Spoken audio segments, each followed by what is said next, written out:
bear, cub locked in the backyard shed. A child's clever rescue plan stunned everyone. Let us know where you're watching from.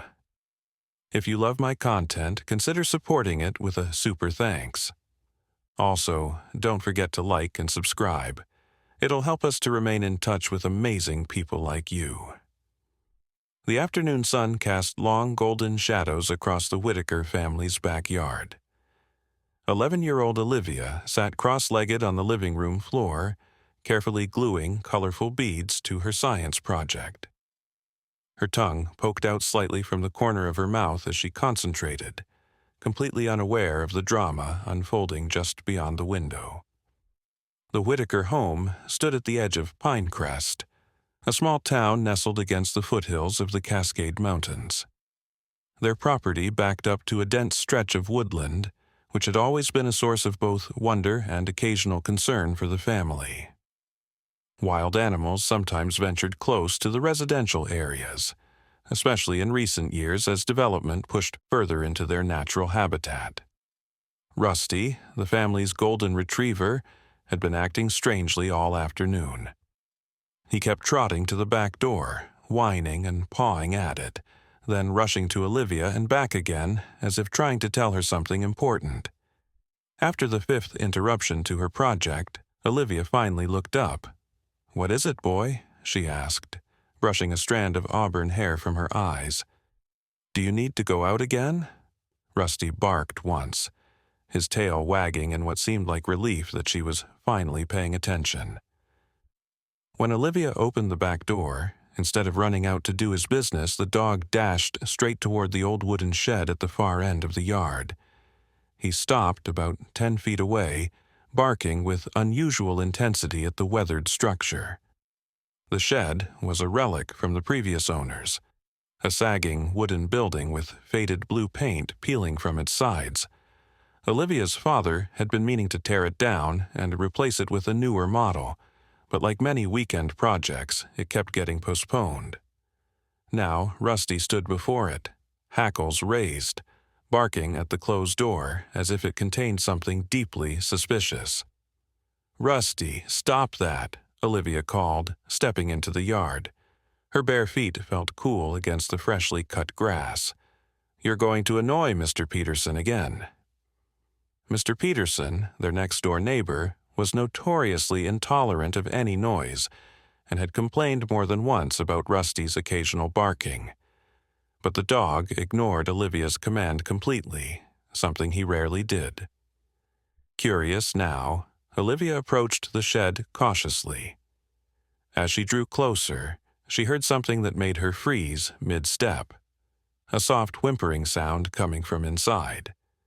It definitely wasn't the wind, and it certainly wasn't the usual creaking of old wood. It sounded almost like crying. "Hello?" she called softly, feeling a little foolish. "Is someone in there?"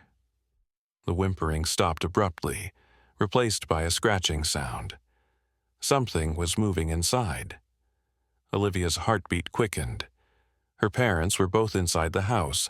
Mom was on a work call, and Dad was taking a shower after working in the garden all morning. They'd told her to stay in the living room and finish her project while they were busy. Gathering her courage, Olivia inched closer to the shed. There was a knot hole in one of the wooden planks, about level with her eyes. She pressed her face close and peered inside, squinting to adjust to the dimness. What she saw made her gasp and stumble backward. 2 frightened eyes, black as polished obsidian, had stared back at her from a small, furry face. Olivia had seen enough nature documentaries to recognize what she was looking at. A bear cub. Not a huge grizzly like in the movies, but a small black bear cub, probably no more than a few months old. Her mind raced with questions. How had a bear cub gotten into their shed? The door had a simple latch that sometimes didn't catch properly, so the cub might have pushed its way in while exploring. But why couldn't it get out again? Olivia recalled her father mentioning last week that he'd fixed the shed door because it had been swinging open in the wind. He must have finally repaired the broken latch, inadvertently trapping the curious little visitor. A much more alarming thought suddenly struck her. Where was the cub's mother? Everyone knew that mother bears were fiercely protective of their cubs. If the mother came looking for her baby and found it trapped in a human's backyard, the situation could quickly become dangerous. Olivia bit her lip, considering her options. The responsible thing would be to go inside and tell her parents immediately. But Mom was in an important meeting she couldn't interrupt, and Dad always took notoriously long showers. By the time she got their attention, explained the situation, and they called for help, who knew what might happen? The cub seemed distressed. What if it hurt itself trying to escape? Olivia grabbed his collar and pretended to lead him toward the house until she was sure Mr. Peterson had gone back inside. Then she quickly returned to the shed, Rusty at her heels. "Okay, new plan," she murmured, more to herself than to the dog or cub. The apple strategy clearly wasn't going to work. The cub was too frightened to approach the opening while Olivia was there.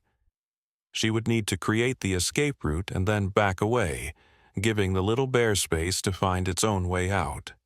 But first, she needed to make sure the opening was big enough. The board she'd pulled away created a gap about 10 inches wide, possibly enough for the small cub to squeeze through, but it would be tight. If she could remove one more board, the exit would be much easier. The second board, however, was more firmly attached. Olivia tugged at it with all her might, but it barely moved. She needed a tool. Looking around frantically, she spotted one of her father's garden tools leaning against the fence, a hand cultivator with 3 metal prongs. It might work as a makeshift pry bar. Dashing across the yard, she grabbed the tool and hurried back to the shed.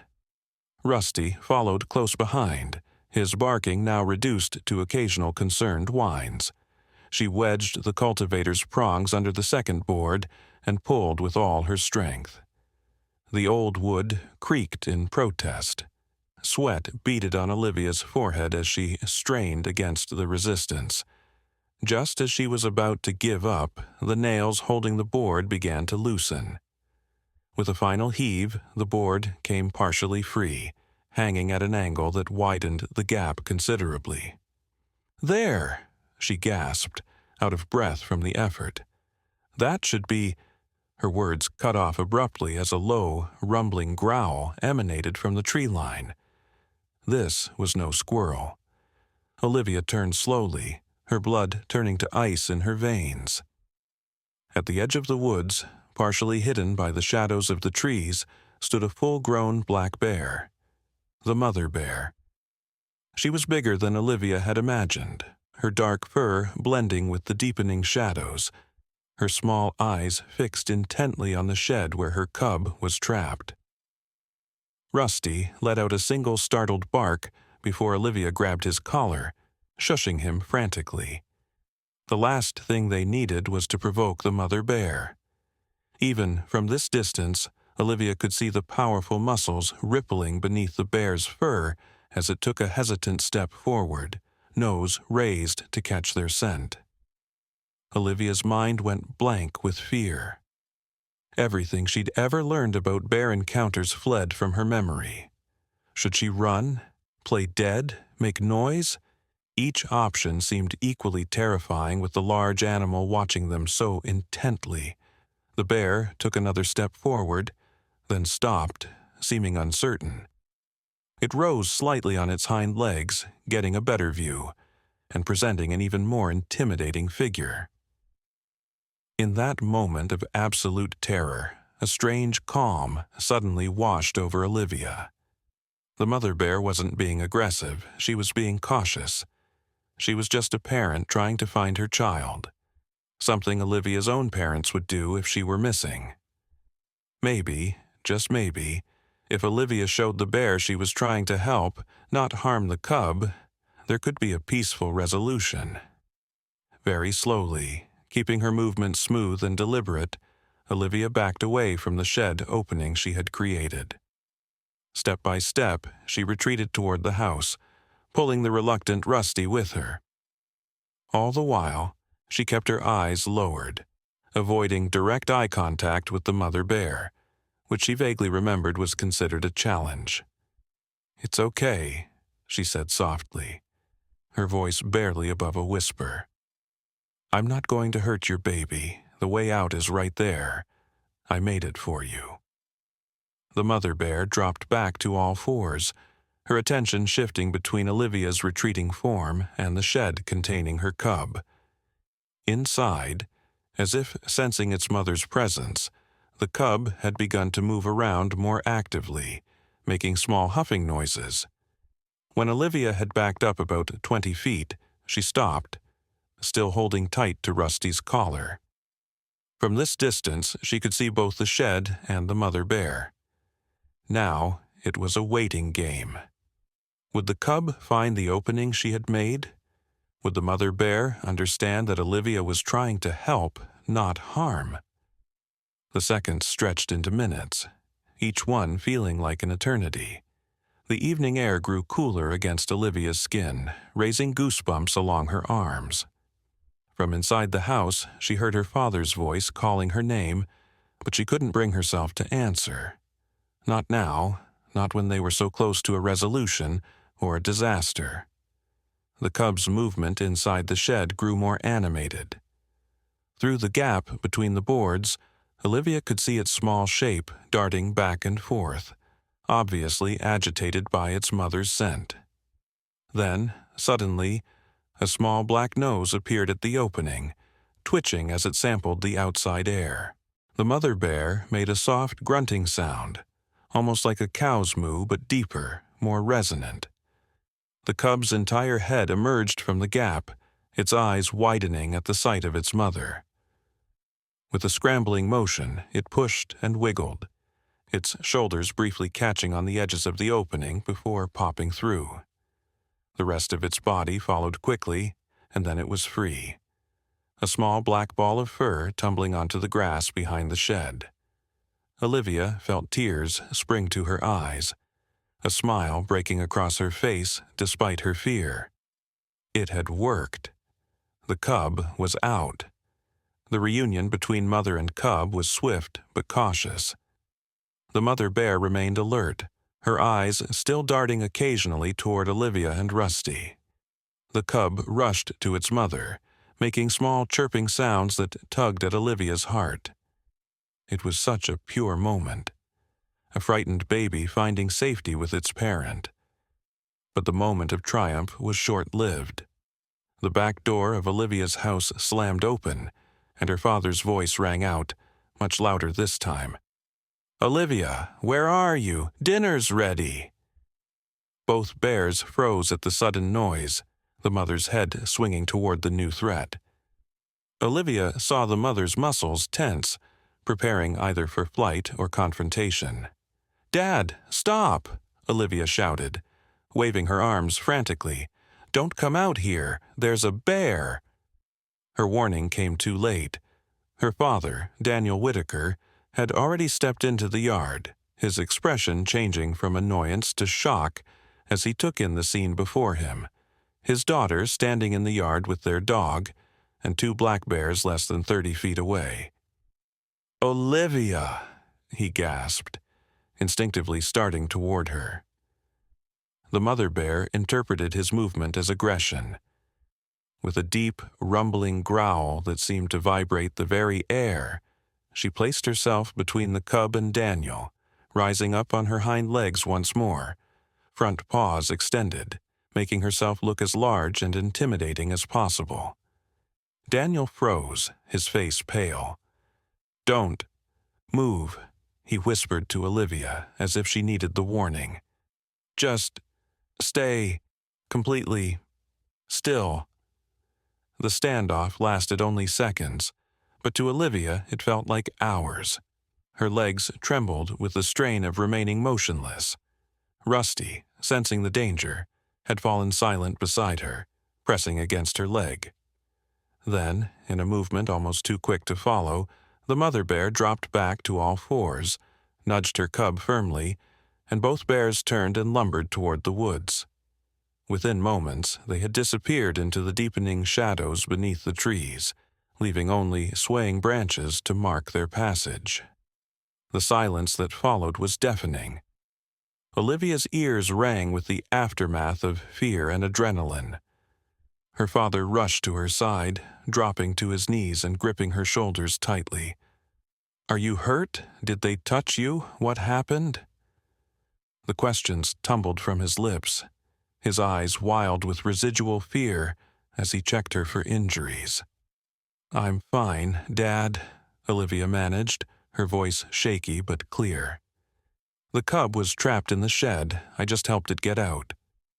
Daniel stared at her for a long moment, his expression an unreadable mix of horror, disbelief, and gradually dawning understanding. "You helped it get out?" he repeated slowly. "Olivia, do you have any idea how dangerous that was? That mother bear could have—" "But she didn't," Olivia interrupted, a strange confidence filling her voice. "She was just worried about her baby, like you were worried about me." Her father opened his mouth to argue, then closed it again. He pulled her into a fierce hug instead, his arms shaking slightly around her. "You are the bravest, most foolish, most compassionate kid I've ever known," he murmured into her hair. "Don't ever scare me like that again." Over his shoulder, Olivia looked toward the woods where the bears had disappeared.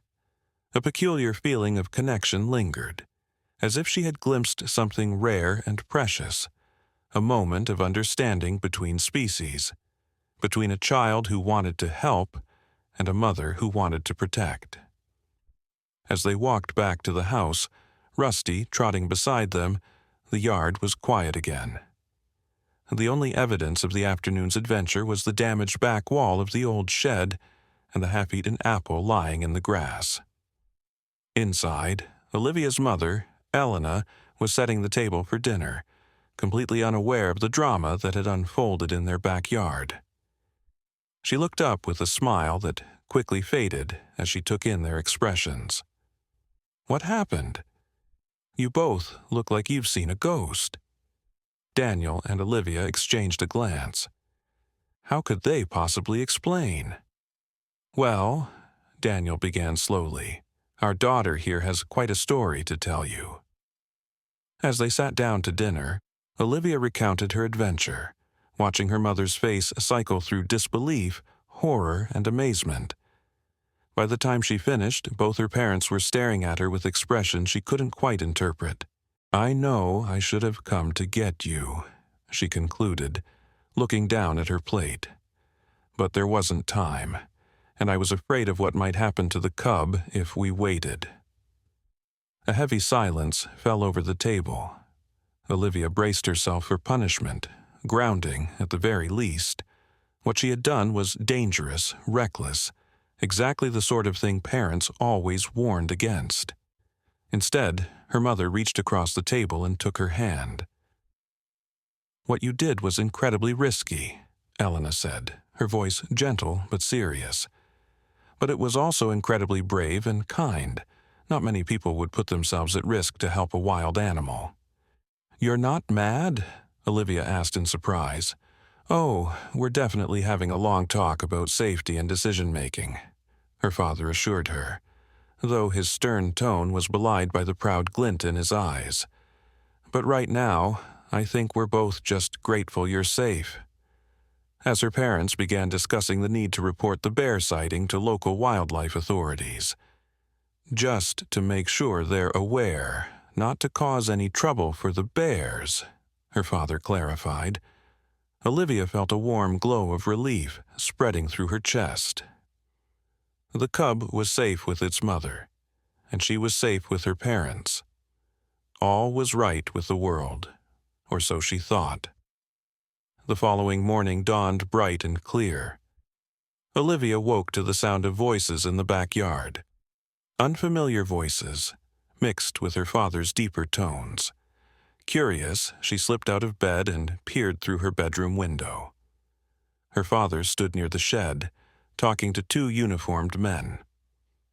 From their patches and equipment, Olivia recognized them as rangers from the State Wildlife Department. Her stomach dropped. Had her parents reported the bear incident after all? Would the rangers try to find the bears and relocate them, or worse? Throwing on clothes and racing downstairs, Olivia burst into the backyard, startling all three men. "You can't take them away," she blurted out before anyone could speak.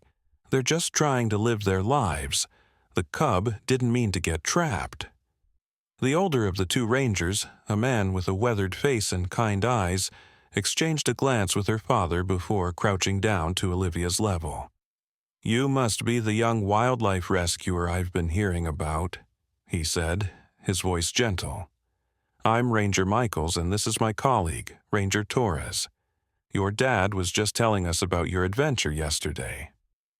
Olivia looked uncertainly at her father, who nodded reassuringly.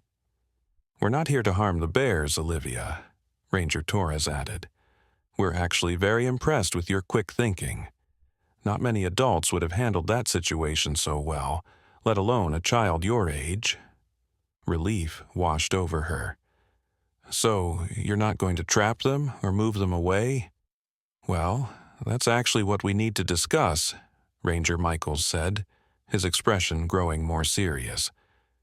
"Black bears usually avoid human settlements. The fact that this mother and cub came so close to homes is concerning. We need to understand why." As the rangers examined the shed in the edge of the woods, Olivia followed along, listening intently to their conversation. According to Ranger Torres, the unusually dry summer had reduced the natural food sources in the higher elevations of the forest, potentially driving bears and other wildlife closer to human settlements in search of food. "The situation may get worse before it gets better," he explained to Olivia's father. "We're seeing increased wildlife activity near residential areas throughout the region." His words sent a chill through Olivia. She thought of the mother bear and her cub, hungry and desperate, venturing into dangerous territory just to survive. How many other animals were facing similar challenges? As if reading her thoughts, Ranger Michaels turned to her. "You know, Olivia, we could actually use some help from observant young people like you. Would you be interested in becoming a junior wildlife spotter?" Olivia's eyes widened. "A what?" The ranger smiled. "A junior wildlife spotter. You'd keep a log of any wildlife you observed near your home, from a safe distance, of course, and report it to us monthly. This information helps us track migration patterns and better protect both the animals and the community." Before Olivia could respond, a commotion erupted from the front of the house. Rusty's familiar bark was joined by another dog's, and then came the sound of a woman's voice calling out urgently. "Hello? Whitaker family? Is anyone home? I need help." They all hurried around to the front yard to find Mrs. Abernathy, an elderly woman who lived 3 houses down, standing at the foot of the driveway. Her small terrier, Pixel, was barking frantically at her feet while she wrung her hands in obvious distress. "Elena said I'd find you out back," Mrs. Abernathy explained breathlessly when she saw them. "Oh, thank goodness you're here with the wildlife people. It's my grandson, Theo. He's disappeared into the woods behind our subdivision. We've been searching for an hour, but there's no sign of him." Olivia felt her blood run cold. The woods, where the bears had gone just yesterday.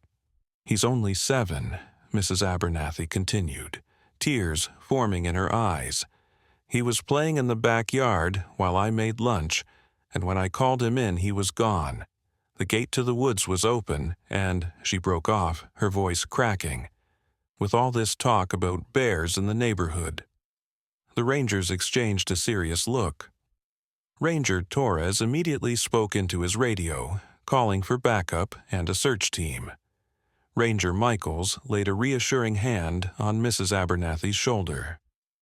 "We'll find him, ma'am. How long has he been missing?" About an hour and a half now, she replied, checking her watch anxiously.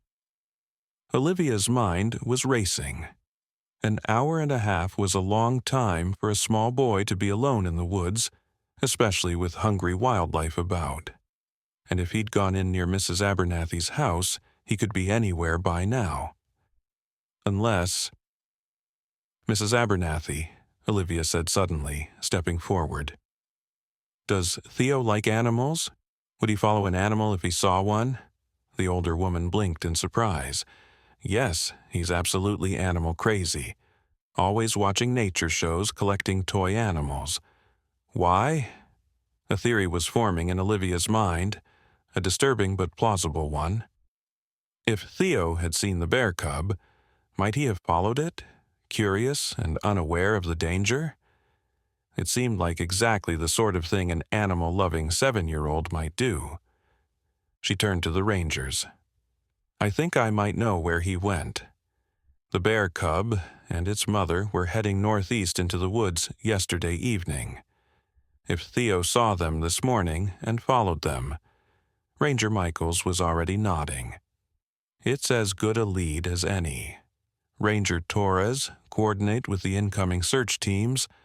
I'll start tracking from the point where the bears entered the woods yesterday. Mr. Whitaker, if you could show me exactly where that was, I want to come too, Olivia said firmly. Both Rangers and her father immediately shook their heads. Absolutely not, her father said. It's too dangerous, Olivia. But I'm the only one who saw exactly where they went, she insisted. And I'm the only one who knows what the cub looks like up close. If Theo is following it, I might spot signs that you'd miss. There was a tense standoff as the adults exchanged uncertain glances. Time was of the essence. Every minute they argued was another minute Theo could be wandering deeper into the woods, potentially toward danger.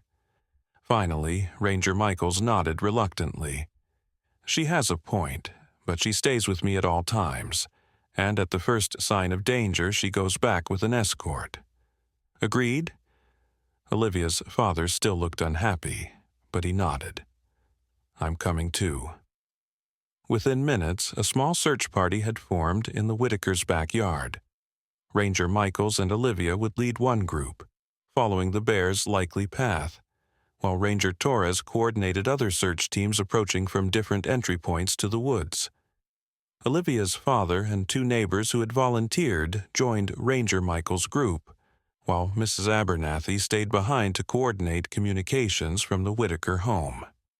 As they prepared to enter the woods, Ranger Michaels gave everyone a quick safety briefing, emphasizing the importance of staying together and making noise to alert any wildlife to their presence. He distributed small air horns for emergencies and made sure everyone had water and basic first aid supplies. Olivia's mother hugged her tightly before they left. Be careful, she whispered. Listen to Ranger Michaels and don't take any risks. I will, Olivia promised, her determination to help find Theo overriding her nervousness about returning to the woods. As they set off, Olivia led them to the exact spot where she had seen the bears disappear the previous evening. Ranger Michaels quickly found tracks, large paw prints for the mother bear and smaller ones for the cub. More concerningly, he also discovered what looked like child-sized footprints overlapping the bear tracks in several places. Theo was definitely following them, he confirmed grimly. These tracks are fresh, probably from this morning. The search party moved deeper into the woods, calling Theo's name at regular intervals. The forest grew denser the further they went, sunlight filtering through the canopy in dappled patterns. Under different circumstances, Olivia might have found it beautiful, but now every shadow seemed to hide potential danger. They had been searching for about 20 minutes when Olivia noticed something caught on a bramble bush. A small scrap of blue fabric. Look, she called, pointing. That could be from Theo's clothing. Ranger Michaels examined the cloth and nodded. Good eye, Olivia. Mrs. Abernathy said he was wearing a blue t-shirt. We're on the right track. Encouraged, they pressed on, following the increasingly clear trail of broken twigs, disturbed leaves, and occasional footprints. The bears appeared to be heading toward a small stream that ran through this part of the forest, a likely spot for them to drink and perhaps find food. As they neared the stream, Ranger Michael suddenly raised his hand, signaling for everyone to stop.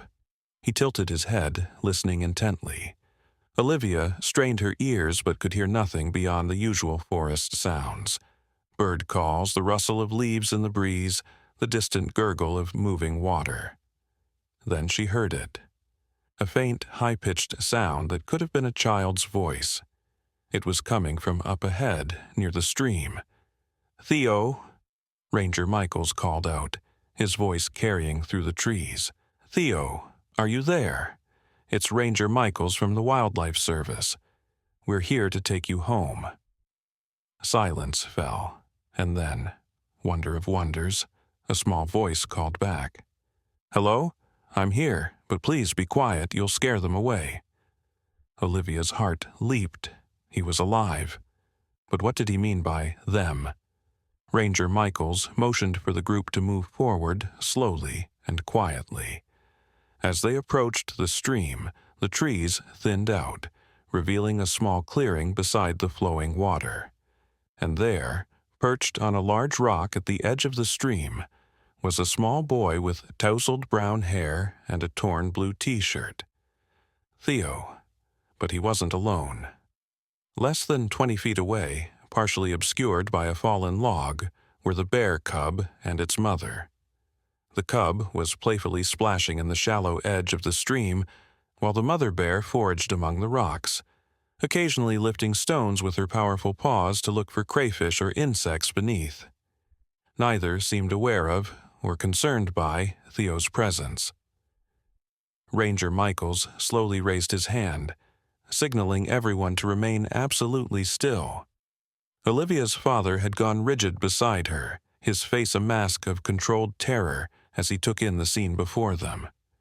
The other search party members froze in place, eyes wide with a mixture of fear and amazement.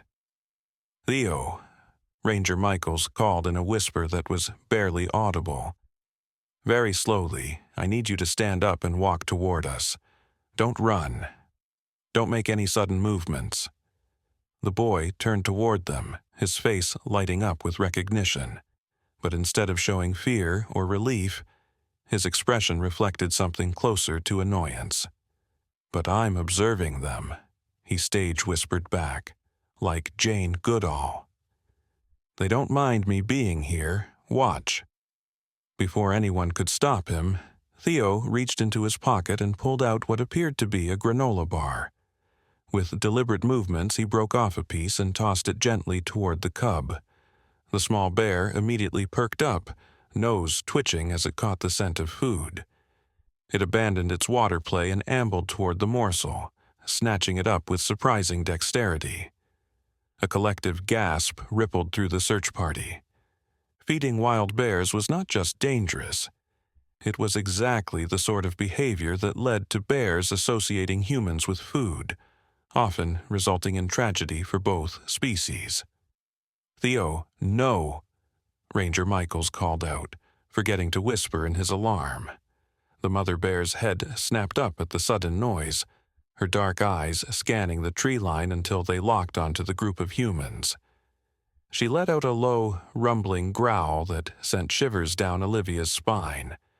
Slowly, the large animal moved to position herself between the humans and her cub, her message clear. "Come no closer." Theo finally seemed to realize the gravity of the situation. His smile faltered as he glanced between the now alert mother bear and the search party. "It's okay," he called, his voice wavering slightly. "She's friendly. I've been following them all morning, and they haven't hurt me." "Theo," Ranger Michaels said, his voice calm but firm, "I need you to listen very carefully. That mother bear is tolerating you right now, but she sees us as a threat. I need you to very slowly walk away from the bears and come to us." The boy hesitated, looking back at the bears with obvious reluctance. The cub, having finished its snack, was watching the interaction with apparent curiosity, while the mother remained vigilant, her muscles tensed for potential action. "But they'll be scared if I leave them," Theo protested. "I promised I'd protect them." Olivia felt a strange kinship with the boy in that moment. He didn't see the bears as dangerous predators, but as creatures in need of his help, just as she had seen the trapped cub. She stepped forward slightly, ignoring her father's warning hand on her shoulder. "Theo," she called softly. "My name is Olivia. I helped that bear cub yesterday when it was trapped in our shed. I understand why you want to protect them, but the best way to help them now is to leave them alone. Wild animals need their space." Theo's eyes widened as he looked at her with newfound respect. "You helped the cub?" "Really?" Olivia nodded. "Really. And now we need to help them again by walking away.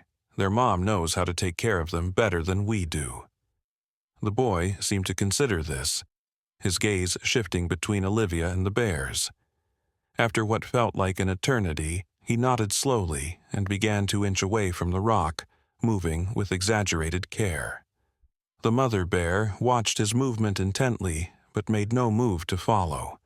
The cub, seemingly confused by the changing dynamics, took a step toward Theo, but a soft grunt from its mother stopped it in its tracks. The next few moments unfolded in agonizing slow motion. Theo picked his way carefully across the rocky stream edge, keeping his movements steady and deliberate. The bears remained where they were, the mother alert but not aggressive, the cub increasingly distracted by something in the water. When Theo was about halfway to the search party, disaster nearly struck. His foot slipped on a moss-covered rock, causing him to stumble forward with a startled cry. The sudden movement and noise caused the mother bear to rear up on her hind legs, a defensive posture that made her appear even larger and more intimidating. Several things happened at once. Ranger Michaels moved forward, placing himself between the bears and the boy. Olivia's father lunged to pull her back deeper into the tree line, and one of the neighbors reached for the air horn attached to his belt. "No!" Both Olivia and Ranger Michaels shouted simultaneously, but it was too late. The neighbor, panicking at the sight of the rearing bear, pressed the button on the air horn. A piercing blast shattered the forest's tranquility, echoing among the trees and sending birds scattering from their perches. The mother bear dropped to all fours with a startled huff, then made a split-second decision. Instead of charging, she nudged her cub forcefully, and both bears turned and crashed away through the underbrush on the opposite side of the stream, disappearing into the dense forest beyond. In the sudden silence that followed, Theo burst into tears. "Now look what you did," he sobbed, glaring at the neighbor with the air horn. "They were my friends, and you scared them away." Ranger Michaels quickly moved to the boy's side, checking him for injuries while murmuring reassurances. Olivia watched as her father and the other adults relaxed visibly, the immediate danger having passed. But she couldn't help sharing a fraction of Theo's disappointment. The peaceful moment of coexistence had been shattered, replaced by the all-too-familiar pattern of fear and flight. As Ranger Michaels led a still sniffling Theo back to the group, Olivia noticed something unusual about the boy's appearance. Clinging to his blue t-shirt and caught in his hair were several burrs and seed pods that she didn't recognize from the local flora.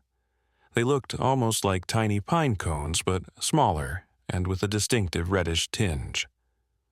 "Where exactly did you go with the bears, Theo?" she asked, curiosity overcoming her relief. The boy wiped his nose with the back of his hand. "All over," he said vaguely. "We went up the big hill and down to a place with lots of rocks, and then to the stream." He pointed to the burrs on his shirt. I got these in the special place." "What special place?" Ranger Michaels asked, his professional interest piqued. Theo's expression became guarded. "I'm not supposed to tell. It's a secret bear place. If I tell, people might go there and bother them." The adults exchanged concerned glances. If Theo had discovered a previously unknown bear den or feeding ground, this information could be valuable for wildlife management and safety. "It's important that you tell us, Theo," Ranger Michaels explained gently. "Not so we can bother the bears, but so we can protect both them and people by knowing where they live." The boy considered this, his young face serious. "You promise you won't hurt them or make them leave?" "I promise we'll do everything we can to keep them safe in their natural habitat," the ranger assured him. Finally, Theo nodded. "There's a big rock wall about 20 minutes that way," he said, pointing northeast. "Behind it, there's a cave with a whole bunch of bears. Not just the mommy and baby I was following, at least 3 or 4 more. They were all eating berries and fish from a small pond inside." Ranger Michaels straightened up, his expression shifting from relief to concern. "A cave with multiple bears? That's unusual for this time of year. Black bears aren't typically social animals outside of mating season." He pulled out a map of the area from his pack and asked Theo to point out approximately where this cave was located. The boy studied the map with surprising focus before placing his finger on a section marked with contour lines indicating a steep elevation. "Here, where the rocks look like a castle wall." The ranger's brow furrowed as he studied the location. "That's Black Ridge Cliff. There are no documented cave systems in that area." He looked up at his search team colleagues. "At least none that we know of." "Can we go see it?" Olivia asked eagerly, her scientific curiosity overwhelming any lingering fear. All the adults immediately responded with variations of "absolutely not." Her father was particularly emphatic. "We've had enough bear encounters for one lifetime," he declared firmly. "We are taking Theo home to his grandmother, and then we're going home ourselves. The rangers can investigate this cave situation." But Ranger Michaels was looking thoughtful.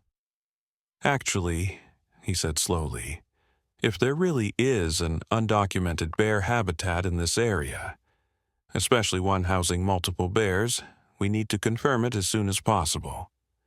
This could explain the increased bear sightings near residential areas." He turned to Olivia's father. "Mr. Whitaker, would you and the others escort Theo back to Mrs. Abernathy? I'd like to verify this cave location before calling in a full research team. And," he added, with a significant glance at Olivia, "I could use a second set of eyes, particularly young ones that have proven quite observant." Olivia felt a thrill of excitement. Was the ranger actually suggesting that she accompany him to investigate? Her father, predictably, looked horrified. "You want to take my 11-year-old daughter deeper into bear-infested woods? After what we just witnessed? Absolutely not." "Dad," Olivia interjected, "I've already helped rescue the cub and find Theo. I'm not scared, and Ranger Michaels knows what he's doing." She turned pleading eyes on her father. "This could be important for protecting both the bears and our neighborhood. Please." Daniel Whitaker looked torn, glancing between his determined daughter and the equally resolute ranger. Olivia could almost see the internal struggle playing out on his face, the protective instinct of a parent battling against the recognition of his daughter's demonstrated capability and courage. After a long moment, he sighed deeply. "If, and that's a big if, I were to consider this, what safety precautions would be in place?" Ranger Michaels outlined a detailed plan. They would maintain radio contact with the search base at all times. They would observe only from a safe distance. They would carry bear spray and other deterrents, and they would return within 2 hours, regardless of their findings. And Olivia would never leave my side, he finished. Not for a second. Olivia held her breath as her father considered the proposal. Finally, after extracting several additional promises from both Olivia and the ranger, he reluctantly agreed. 2 hours, he emphasized, and at the first sign of danger, you turn around immediately. Yes, sir. Ranger Michaels nodded solemnly. As the main search party prepared to escort Theo home, Olivia found herself standing next to the young boy. He was still sniffling occasionally, but seemed calmer now. "How did you know the bears wouldn't hurt you?" she asked curiously. Theo looked up at her with wide, earnest eyes. "They talked to me," he said simply. "Talked to you," Olivia repeated, unsure if he was speaking literally or metaphorically. "Not with words," the boy clarified, as if explaining something obvious. "With feelings. The baby bear was scared yesterday and its mom was worried. Today, they were curious about me, not angry. You can tell if you listen with your heart instead of your ears." Before Olivia could respond to this unexpected philosophy, her father called her over for a final safety briefing. As she turned away, Theo caught her sleeve. "Be careful at the cave," he whispered. "There's something strange there, something the bears are protecting." She wanted to ask what he meant, but there was no time. With a final wave to her father and the departing search party, Olivia found herself walking deeper into the forest with Ranger Michaels, heading toward a mystery that even Theo's fantastic imagination couldn't have prepared her for. The journey to Black Ridge Cliff took longer than expected. The terrain grew increasingly difficult as they ascended, with dense underbrush giving way to rocky outcroppings that required careful navigation. Ranger Michaels maintained a steady pace, occasionally stopping to check their position on his GPS and to point out interesting flora or fauna to Olivia. "Most people go their whole lives without seeing this part of the forest," he remarked as they paused for a water break. "That's both good and bad. Good because it stays protected, bad because people don't develop a connection to what they never experience." Olivia nodded, understanding what he meant. Before yesterday, bears had been just another animal she'd learned about in school, or seen in nature documentaries. Now, having looked into the eyes of both the cub and its mother, she felt a personal investment in their well-being that no textbook could have inspired. As they approached the area Theo had indicated on the map, the forest began to change subtly. Olivia noticed an increase in certain types of vegetation, particularly berry bushes heavy with fruit and herbaceous plants she didn't recognize. Ranger Michaels confirmed her observation. "Good eye. These are exactly the kinds of plants that would attract bears. High-calorie foods like berries, nuts, and roots. They're stocking up for winter."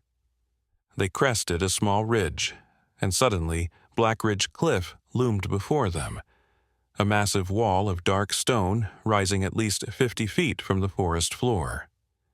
Its surface was striated with layers of different colored rock, creating a banded effect that reminded Olivia of pictures she'd seen of the Grand Canyon, albeit on a much smaller scale. "Wow," she breathed, craning her neck to take in the full height of the formation. Ranger Michaels nodded appreciatively. "It's impressive, isn't it? These cliffs formed millions of years ago due to tectonic activity. But I've surveyed this area before, and I've never spotted any cave large enough to house multiple bears." They moved closer to the base of the cliff, scanning for any opening that might constitute a cave entrance. The rocky ground was scattered with fallen leaves and broken branches, making it difficult to spot clear tracks or signs.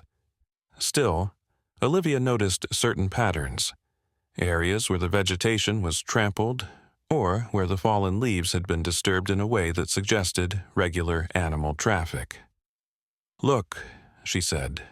pointing to a particularly worn path leading toward a section of the cliff face that was partially obscured by a large rhododendron bush. Could that be it? Ranger Michaels followed her gaze and nodded slowly. Good catch.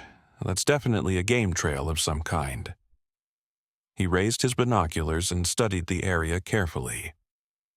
I think I see something behind those bushes. Let's approach carefully. Remember, we're just here to confirm the location, not to enter any cave or disturb any wildlife. They moved forward with exaggerated caution, making enough noise to alert any nearby animals to their presence, but not so much as to cause alarm. As they drew closer to the rhododendron thicket, Olivia began to detect an unusual odor, musky and rich, with undertones of something she couldn't quite identify. Not unpleasant exactly, but distinctly wild. Bear scent, Ranger Michaels confirmed quietly when she mentioned it. Definitely suggests regular usage of this area. Behind the rhododendrons, partly concealed by a natural outcropping of rock, they discovered the entrance to what appeared to be a substantial cave. The opening was larger than Olivia had expected, at least 7 feet high and nearly as wide, with smooth edges that suggested long-term use. Ranger Michaels whistled softly. Well, I'll be. The boy was right. This is definitely large enough to house multiple bears, and from the look of those tracks, he pointed to several distinct paw prints in the soft earth near the entrance. It's seeing quite a bit of traffic. He pulled out his camera and began documenting the site, keeping a respectful distance from the entrance. Olivia stood slightly behind him, her senses on high alert for any sound or movement that might indicate bears in the vicinity. Why would bears gather together like this? She asked. You said they're not usually social. The ranger shook his head. They're not, generally speaking. Black bears are typically solitary except during mating season or when mothers are raising cubs. He lowered his camera, brow furrowed in thought. The only other time you might see multiple bears in close proximity is when there's an unusually abundant food source. A salmon run, for instance, or a particularly productive berry patch. But there's no salmon stream up here, Olivia pointed out, and even though there are berry bushes, they don't seem special enough to attract a whole group of bears. Exactly, Ranger Michaels agreed, which makes this site all the more intriguing. I'm going to need to come back with a research team to... He broke off suddenly, raising his hand in a gesture for silence. Olivia froze, straining her ears. At first, she heard nothing beyond the normal sounds of the forest, the rustle of leaves in the breeze, the distant call of birds. Then she caught it, a low rumbling sound coming from within the cave, almost like a distant avalanche or rolling thunder. Except there were no storms forecast today, and they were far from any mountain steep enough for avalanches. Is that? She whispered, unable to complete the question as the sound grew incrementally louder. Bears, Ranger Michaels confirmed quietly. Multiple bears. And they know we're here. The rumbling intensified, resolving into distinct growls that echoed from within the cave. Olivia felt the hair on the back of her neck stand up, a primal response to a sound that humans had feared since prehistoric times. We need to back away, the ranger said, his voice calm but urgent. Slowly, no sudden movements. They began to retreat, maintaining eye contact with the cave entrance. The growling continued, neither increasing nor decreasing in volume, as if the bears were issuing a warning rather than an immediate threat. They had made it about 20 feet from the entrance when something unexpected happened. The growling abruptly ceased, replaced by a different sound, a high-pitched, almost chirping noise that reminded Olivia of the cub's vocalizations, but multiplied and varied in tone, as if several cubs were calling out at once. Then, silhouetted in the cave entrance, appeared the mother bear they had encountered earlier that day. She stood perfectly still, her dark eyes fixed on the humans with an intelligence that seemed almost calculating. Behind her, partially visible in the shadows, was her cub. But what truly shocked Olivia was what followed. Another large bear emerged from the darkness to stand beside the first, and then another. Within moments, 5 full-grown black bears lined the entrance to the cave, with at least 3 cubs visible between their legs. It was an astonishing sight, like something from a nature documentary about more social bear species like brown bears, not the typically solitary black bears of these woods. "This is unprecedented," Ranger Michaels breathed, his professional demeanor momentarily overcome by awe. "I've never seen anything like this." The bears made no move to approach, but continued to watch the humans with what Olivia could only describe as deliberate intent. There was no aggression in their posture, despite their earlier growls, only a wary vigilance that bordered on curiosity. "They're protecting something," Olivia whispered, remembering Theo's words. "Something in the cave." As if in response to her statement, the bears shifted position slightly, creating a more solid wall of fur and muscle before the cave entrance. The message was unmistakable. "You may observe, but you may not enter." Ranger Michaels slowly raised his camera and took several photos of the extraordinary gathering. The bears seemed unbothered by this action, neither retreating further into the cave nor advancing toward the humans. "This is a major discovery," he said quietly. "A previously undocumented social behavior in black bears. We'll need to establish a research blind at a safe distance and observe over time to understand what's happening here." As fascinating as the situation was, Olivia was acutely aware that they were significantly outnumbered by large predators. No matter how non-aggressive the bears appeared at the moment, the balance could shift in an instant. "Should we leave now?" she asked, her voice barely above a whisper. The ranger nodded.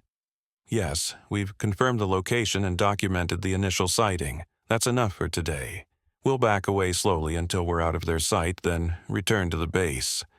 They began their careful retreat, never turning their backs on the assembled bears.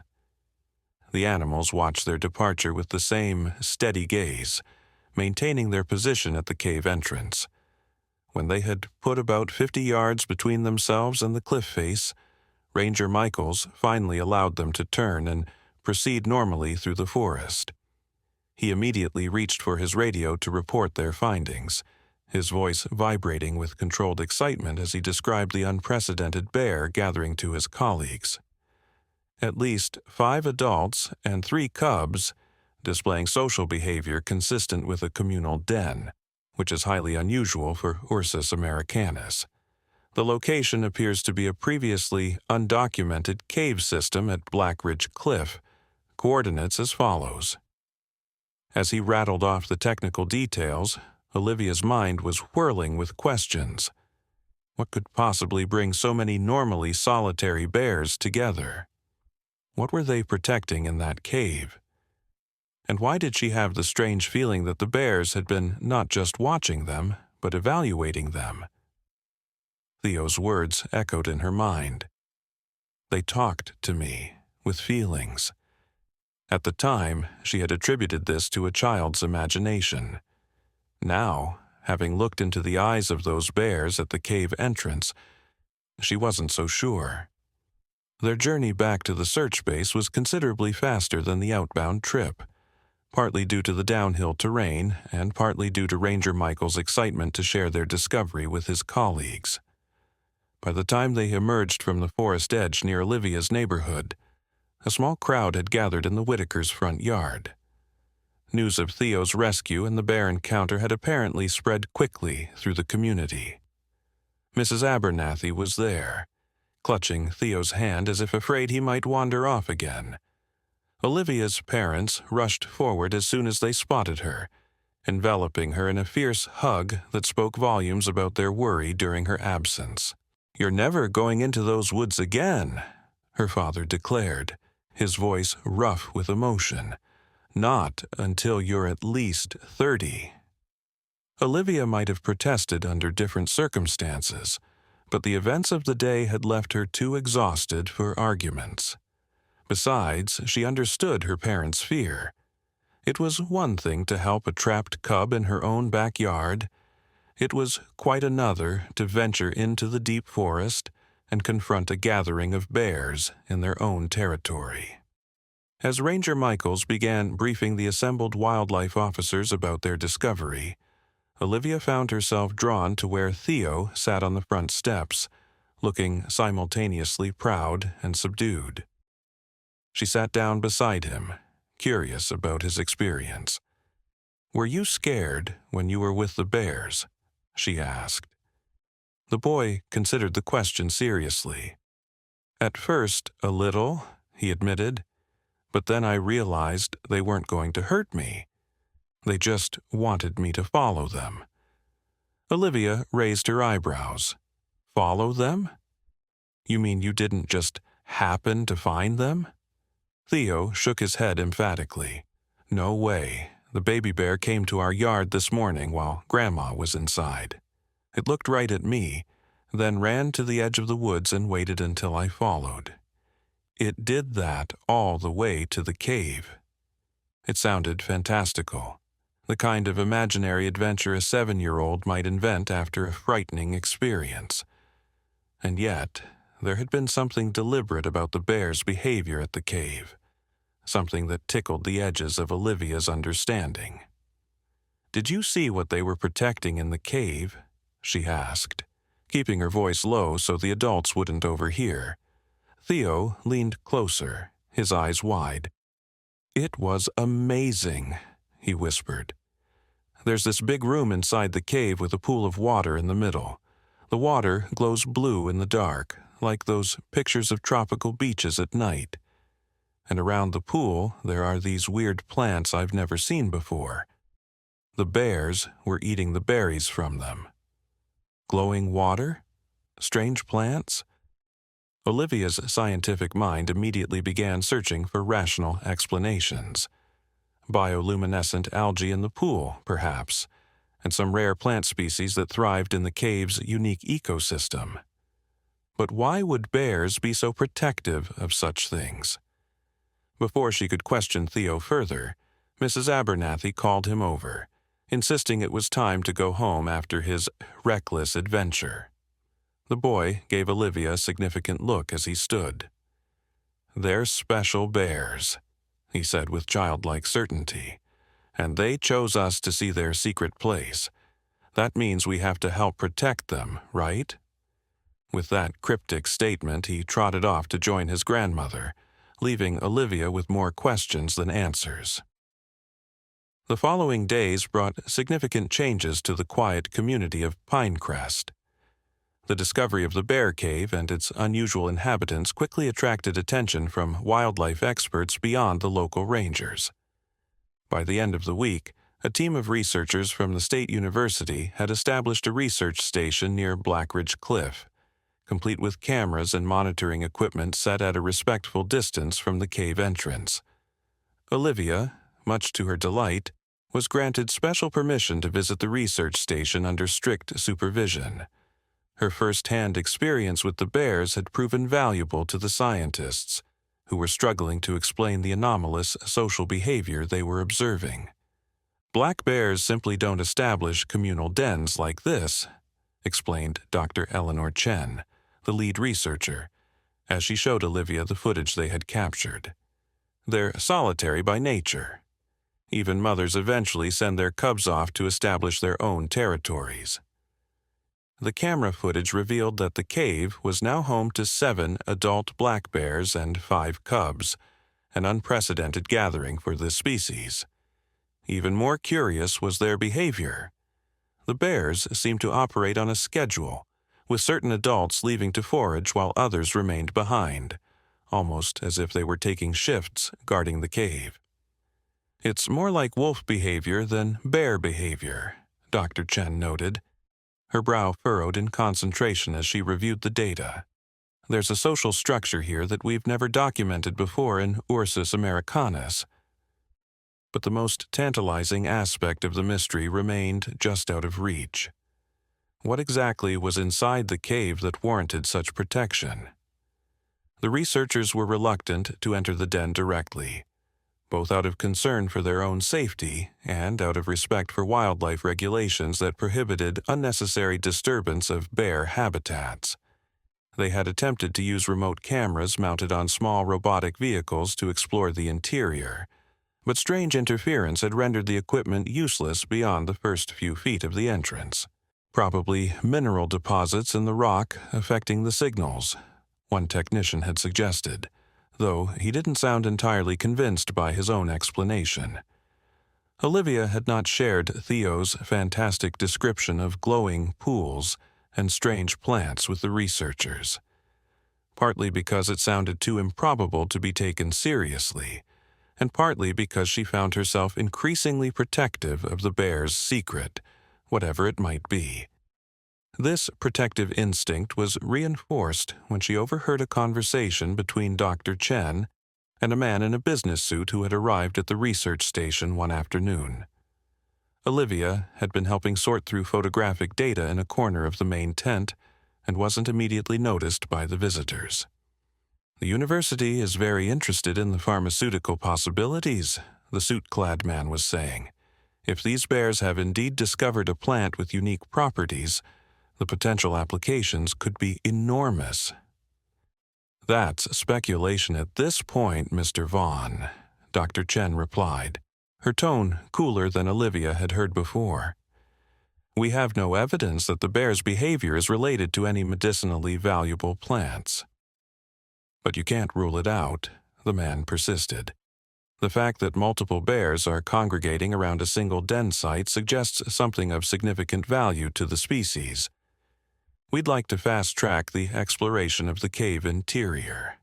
My company is prepared to fund an expanded research team if necessary." Dr. Chen's response was firm. "We're proceeding according to wildlife conservation protocols. Any exploration will be minimally invasive and conducted only after thorough observation from a distance. These bears have established this as their territory, and we respect that." The man, Mr. Vaughn, had left shortly afterward, his disappointment evident in the tight set of his shoulders.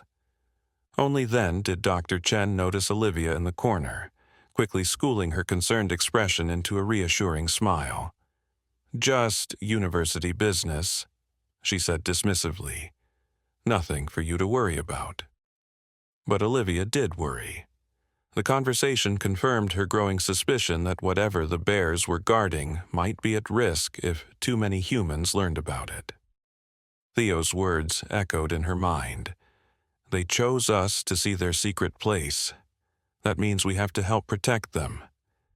That evening, she found herself unable to sleep, her mind filled with images of bears and caves and mysterious glowing pools. On an impulse, she slipped out of bed and went to her desk, pulling out her science journal. If she couldn't sleep, she might as well organize her thoughts and observations.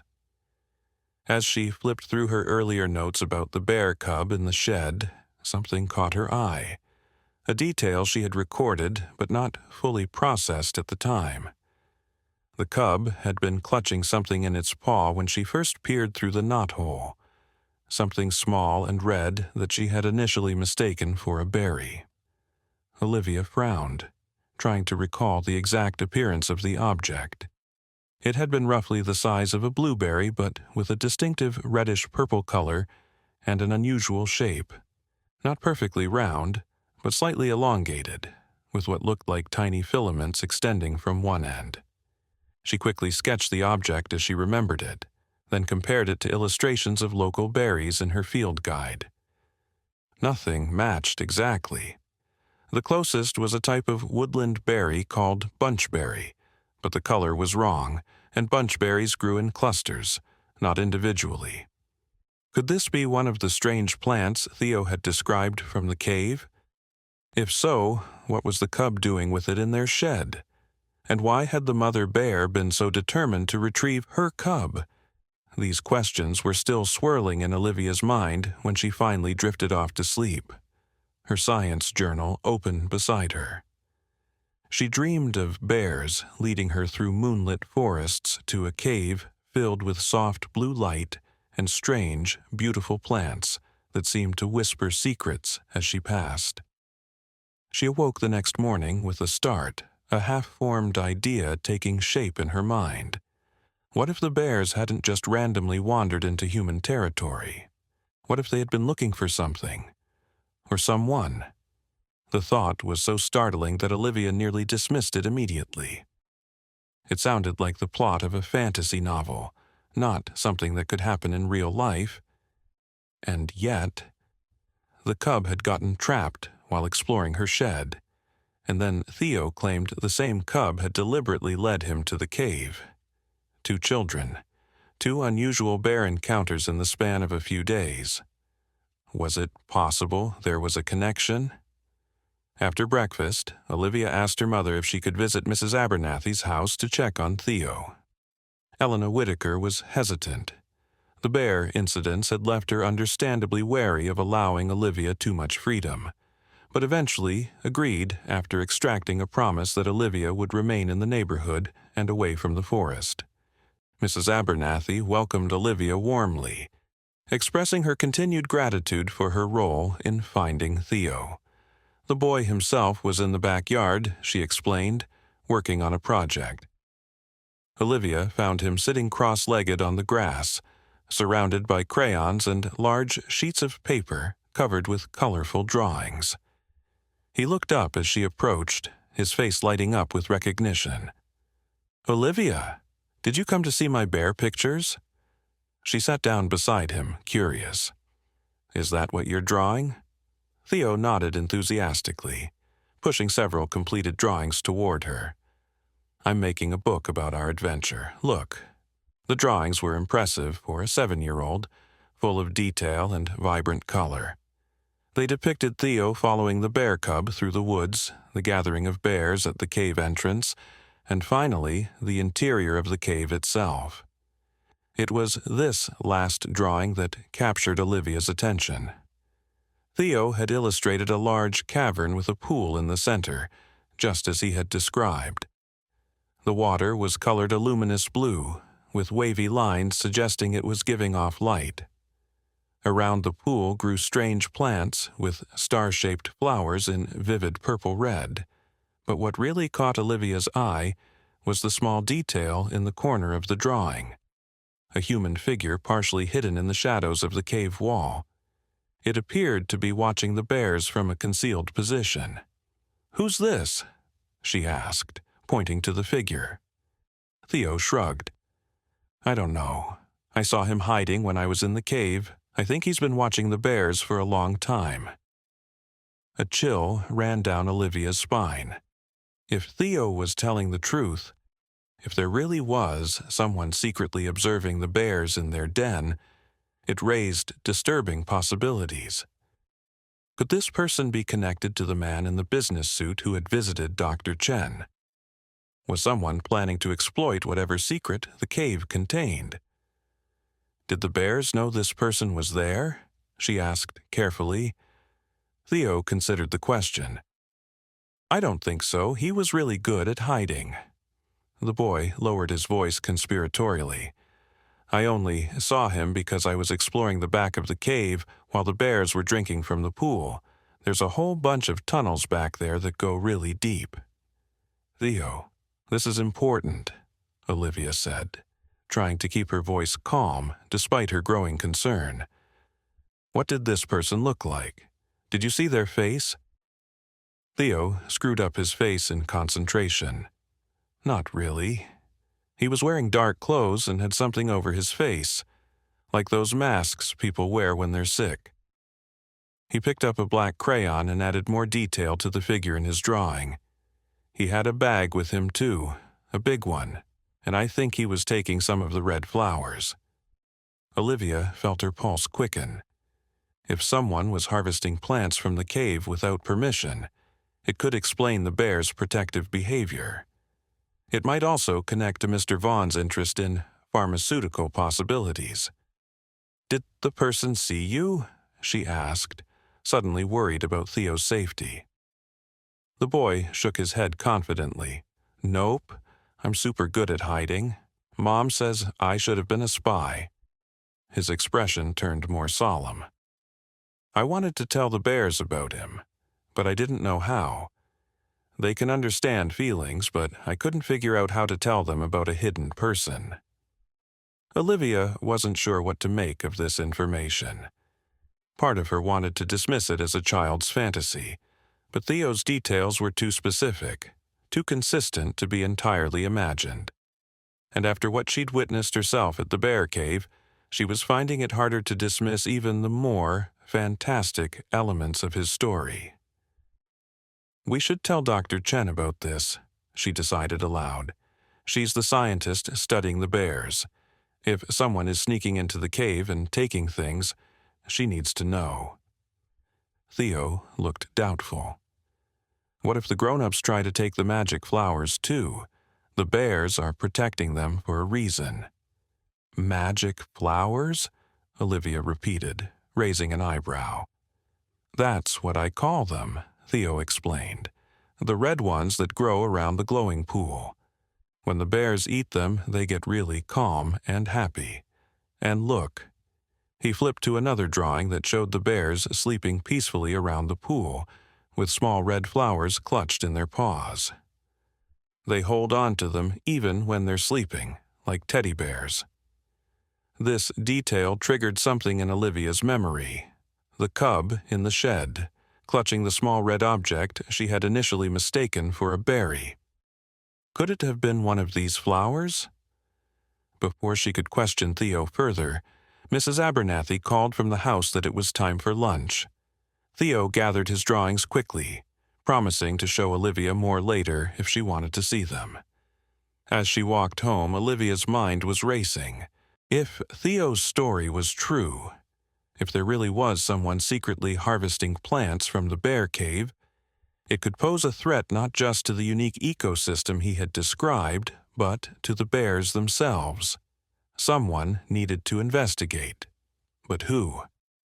The researchers were maintaining a respectful distance from the cave, and park rangers wouldn't enter a den based solely on a child's drawing.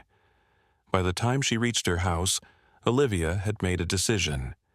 She would need to see the cave interior for herself. Not to enter it. She wasn't foolhardy enough to think she could safely navigate a den full of bears, but to observe from a better vantage point than the researchers were using. If she could confirm even part of Theo's story, particularly the presence of an unauthorized human, she could bring that evidence to Dr. Chen. The opportunity came sooner than expected. That afternoon, her parents announced they had been invited to dinner at a colleague's house and had arranged for Mrs. Abernathy to watch Olivia for a few hours. It was perfect. Mrs. Abernathy was famously heavy-eyed in the evenings, often dozing off while watching her favorite television programs. If Olivia timed it right, she could slip out, make a quick trip to the edge of the woods near the research station, and be back before anyone noticed her absence. The plan worked flawlessly at first. As predicted, Mrs. Abernathy settled into her recliner after dinner and was snoring softly within 30 minutes. Theo had already been put to bed, leaving Olivia free to execute her plan. She had prepared carefully, wearing dark clothing and sturdy shoes, carrying a small backpack with essentials: a flashlight, her phone, fully charged, a water bottle, and a small first aid kit. She had also mapped out the quickest route to the research station based on her previous visits. The summer evening was warm, with a 3/4 moon providing enough light to navigate without using her flashlight. Olivia moved quickly through the neighborhood streets, keeping to the shadows as much as possible. Once she reached the edge of the developed area, she cut through a small park that connected directly to the forest path leading to the research station. The woods were different at night, both more intimate and more mysterious. Sounds carried differently, and familiar landmarks took on new aspects in the moonlight and shadow. Olivia found herself moving more cautiously, not out of fear exactly, but out of a growing sense that she was entering a world that operated by different rules than the one she was accustomed to. As she neared the research station, she was surprised to find it largely deserted. A single light burned in the main tent, but there was no sign of the usual bustle of activity. This was unexpected. She had assumed there would be researchers monitoring the bears around the clock. Moving quietly around the perimeter of the camp, Olivia spotted Dr. Chen sitting alone at a computer, reviewing footage. The other researchers were nowhere to be seen. A handwritten schedule posted on a nearby board provided the explanation: team dinner in town, 7 to 9 p.m., skeleton crew on site. This was both a blessing and a complication. With fewer people around, Olivia would have an easier time approaching the bear cave unnoticed, but it also meant less help available if something went wrong. After a moment's hesitation, she decided to proceed with her plan. She wouldn't go all the way to the cave, just close enough to use her phone's camera with its excellent zoom feature to document any unusual activity. If she spotted the mysterious figure Theo had described, she would have concrete evidence to bring to Dr. Chen. Using the cover of the forest, Olivia circled around the research camp and began making her way toward Blackridge Cliff. The route was more challenging in the evening light, but she had paid careful attention during her previous trip with Ranger Michaels and was able to identify the key landmarks. As she drew closer to the cliff face, a strange sensation began to wash over her, a tingling awareness that felt almost like static electricity on her skin. The air seemed different here, fresher somehow, with an unfamiliar sweetness underlying the typical forest scents. Olivia paused, taking in her surroundings more carefully. The vegetation near the cliff was noticeably lusher than in other parts of the forest, with flowers blooming that should have been dormant at this time of year. Even more striking was the behavior of the local wildlife. A rabbit hopped casually across her path without showing any fear, and a pair of raccoons watched her curiously from a branch overhead without retreating. It was as if the usual wariness of wild creatures toward humans had been suspended in this particular area. The phenomenon reminded her of Theo's comment about the bears being calm and happy after eating the red flowers. Moving with increased caution, Olivia approached the rhododendron thicket that concealed the cave entrance. She selected a position behind a large fallen log about 30 yards from the entrance, close enough to observe, but hopefully far enough to avoid detection. The cave mouth was clearly visible from her vantage point. In the moonlight, she could see that it was unguarded at the moment, a surprising discovery given the bears' previous protective stance. Had they abandoned the den, or were they all inside for some reason?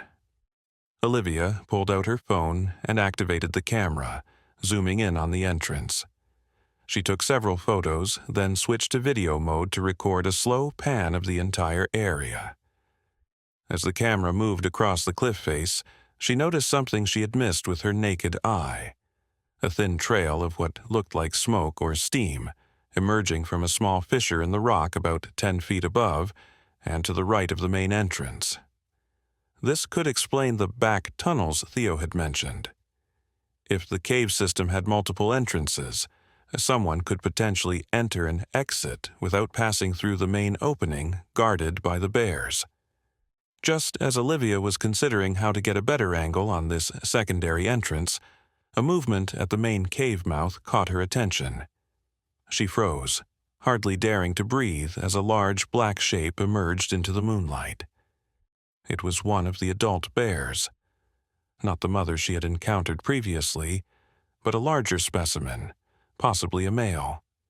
The bear paused at the entrance, nose raised as it tested the air. For a heart-stopping moment, Olivia thought it had detected her presence. Then, to her astonishment, The animal turned and made a soft grunting sound toward the darkness behind it. In response, a slender human figure slipped out of the cave and stood beside the bear, one hand resting casually on its massive shoulder. Olivia couldn't make out many details at this distance, even with her phone's zoom, but the figure appeared to be female, dressed in dark clothing with long hair pulled back. She carried what looked like a small satchel or pouch. The woman and bear stood together for a moment, an image so strange and compelling that Olivia nearly forgot to keep recording. The pair seemed utterly comfortable with each other, displaying a level of interspecies trust that defied everything Olivia had been taught about wild animals, especially predators like bears. After a brief conversation, or at least the woman seemed to be speaking, while the bear occasionally responded with soft vocalizations, they moved together toward the forest, following a path that led away from both the research station and the residential area. Olivia's mind was reeling. Who was this woman who could stand shoulder to shoulder with a full-grown black bear as casually as Olivia might stand with Rusty? Could she be the figure Theo had spotted, or was this someone else entirely? Making a split-second decision, Olivia decided to follow them. She would maintain a safe distance, just close enough to see where they were going. This might be her only chance to solve the mystery of the unusual bear behavior and the cave they were protecting. Keeping to the shadows and moving as quietly as possible, Olivia trailed the unlikely pair through the forest. The bear and woman maintained a steady pace, following what appeared to be a well-established trail that wound through the underbrush, occasionally marked by stacked stones or bent branches that might have been trail markers. After about 15 minutes of walking, the forest opened into a small, moonlit clearing dominated by a massive old oak tree. Its gnarled branches spread wide, creating a natural canopy over the open space. At the base of the tree was a simple wooden structure, not quite a cabin, but more substantial than a shed. It had a weathered, organic appearance, as if it had grown naturally from the forest floor rather than being built. The woman and bear approached this structure directly. The bear settled itself comfortably on a patch of soft moss near the door, while the woman entered the dwelling. Light soon flickered from within, not the harsh glare of electric bulbs, but the softer glow of what might have been lanterns or candles. Olivia crouched at the edge of the clearing, partially concealed by a thicket of ferns. She was too far away to see clearly into the structure's windows, but she could observe the general activity. The woman moved about inside for several minutes, then emerged with what appeared to be a bowl of something that she offered to the bear. The animal consumed whatever it was with evident enjoyment. After this shared meal, both the woman and bear seemed to be preparing for some kind of ritual or ceremony. The woman arranged objects in a pattern on the ground: stones, small bundles of herbs, and what looked like the red flowers Theo had described. The bear watched attentively, occasionally nudging certain objects with its nose as if making suggestions. The scene was so bizarre, so contrary to everything Olivia understood about bears and their behavior, that she found herself questioning her own senses. Was she really witnessing a human and wild bear engaged in what appeared to be a cooperative ritual? It seemed impossible, and yet the evidence was before her eyes. Her shock must have made her careless, because suddenly the bear's head snapped up, nose pointed directly in her direction. It made a low sound, alerting the woman, who also turned toward Olivia's hiding place. "You might as well come out," the woman called, her voice surprisingly melodic and calm. "We know you're there." Olivia's first instinct was to run, but something in the woman's tone, not threatening, merely matter-of-fact, made her hesitate. And realistically, if the bear decided to chase her, running would be futile. Better to face them directly and hope that the woman had enough control over the animal to prevent an attack. Gathering her courage, Olivia stood and stepped cautiously into the moonlight. "I'm sorry for following you," she said, her voice steadier than she expected. "I was just trying to understand what's happening with the bears." The woman studied her silently for a long moment, while the bear beside her remained relaxed but watchful. Then, unexpectedly, the woman smiled. "You're the girl who helped the cub," she said. It wasn't a question. "And who led the searchers to find the boy? Olivia, isn't it?" Olivia nodded, surprised that the woman knew her name. "How did you—" "News travels quickly in these woods," the woman replied cryptically. "Especially news of kindness to our Ursine friends." She gestured toward a simple wooden bench near the door of her dwelling. "Come, sit. You've earned some answers, I think." Still cautious but increasingly curious, Olivia approached and perched on the edge of the bench. The bear watched her movements but seemed entirely unconcerned by her presence now that the woman had accepted it. "My name is Alara," the woman said, settling herself on a smooth stone opposite Olivia.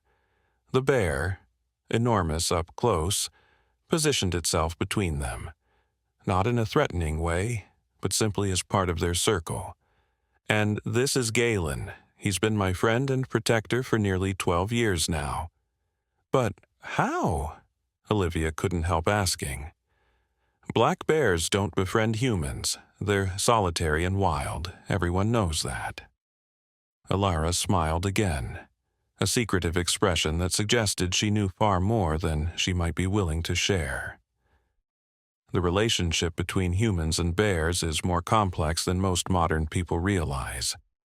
For thousands of years, indigenous cultures around the world revered bears as sacred beings, as teachers and healers. Some even believed they were our distant cousins who chose a different path. She reached out and stroked the bear's, Galen's, massive head with obvious affection.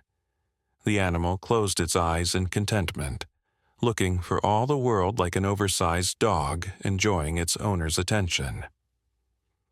"Long ago," Ilara continued, "there were people who could speak with bears, who learned their ways and shared knowledge with them. Most of that tradition has been lost, but not entirely." Olivia stared at her, trying to process what she was hearing. It sounded like something from a fantasy novel or an ancient legend, not real-world wildlife behavior. And yet, the evidence was right in front of her. A woman sitting casually beside a creature that could kill her with a single swipe of its powerful paws, both of them completely at ease. "Are you training them somehow?" Olivia asked, searching for a rational explanation.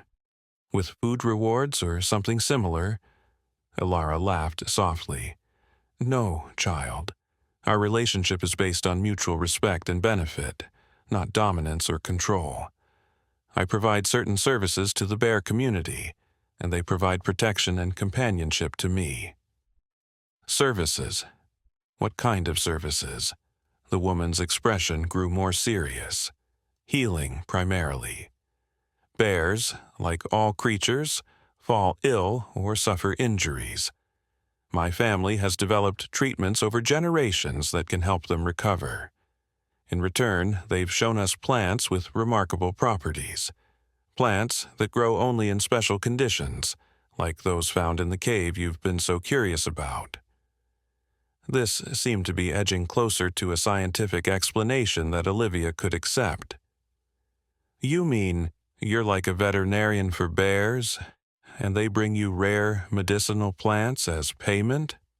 "That's a modern way of understanding it, yes," Ilara acknowledged, though the relationship is deeper and older than such terms suggest. What matters is that we help each other, and in doing so, maintain a balance that benefits the entire forest ecosystem. Olivia's gaze fell on the small satchel Ilara had carried from the cave. "The red flowers, are those what you use to heal them? Theo said they make the bears calm and happy." A shadow crossed Alara's face. Ah, the boy. He saw more than I realized. She sighed. Yes, the crimson stellaria has remarkable properties for bears. It reduces inflammation, promotes healing, and has a mild sedative effect that helps injured animals rest.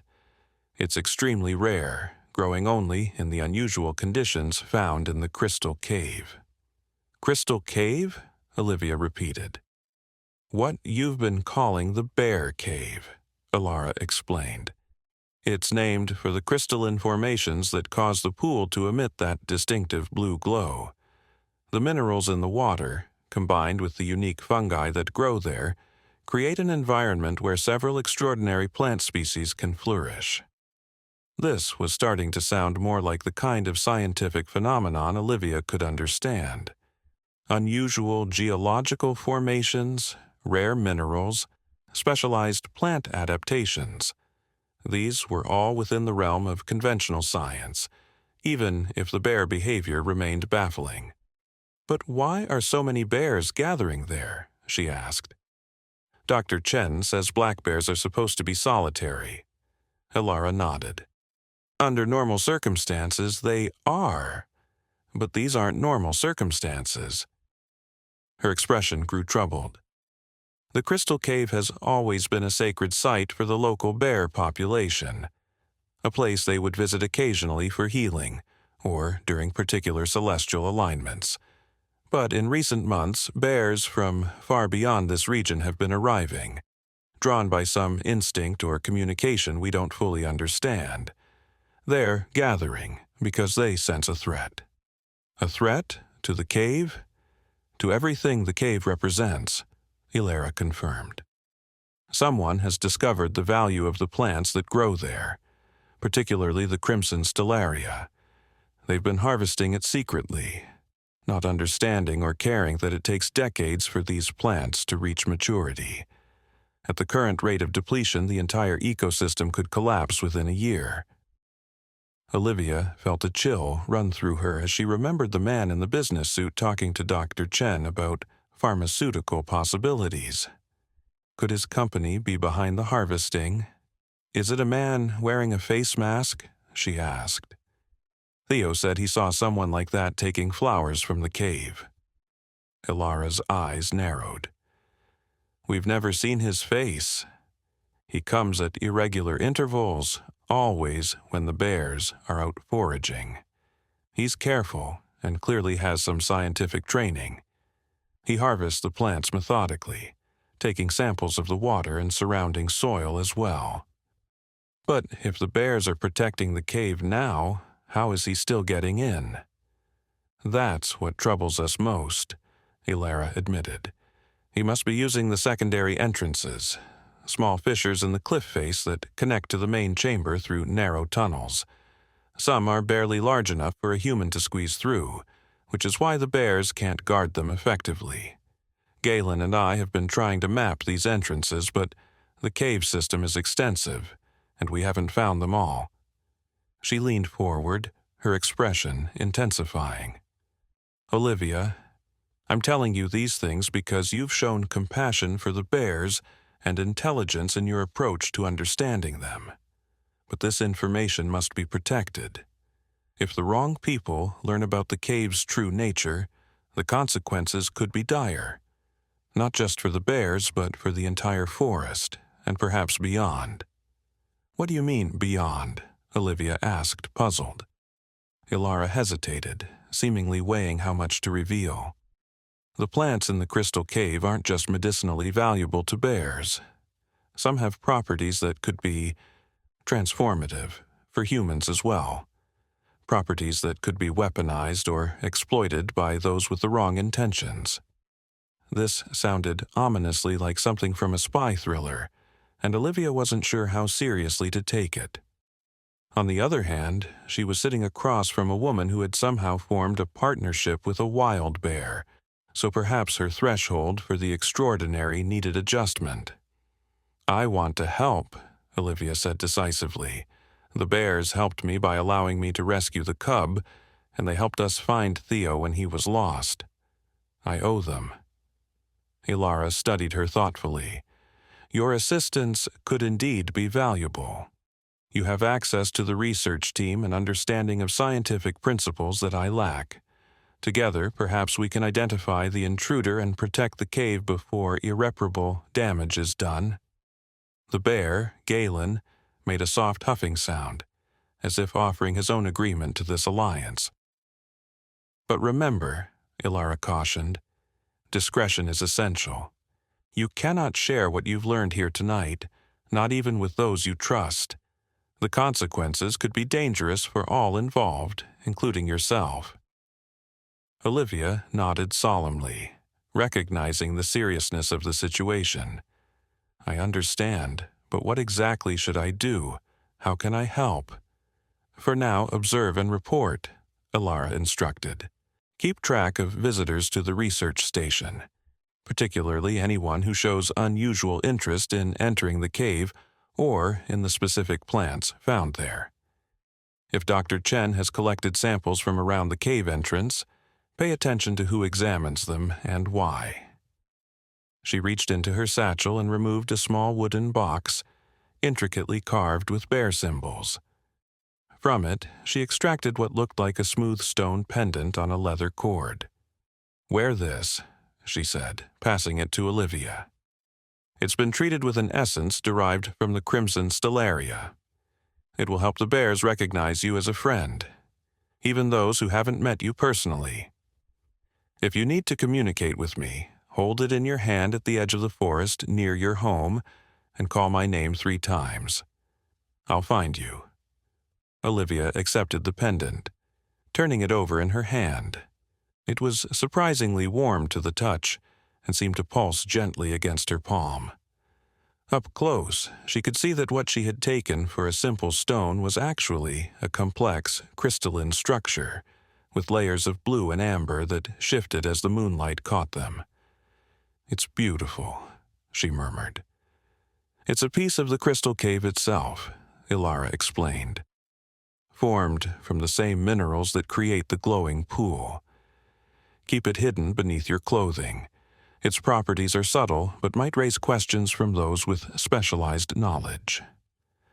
As if sensing that their meeting was reaching its conclusion, Galen rose to his feet, stretching his massive body before giving Ilara an expectant look. We must return to the cave, she explained, also rising.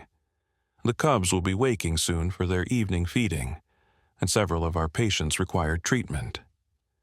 She fixed Olivia with a final, penetrating gaze.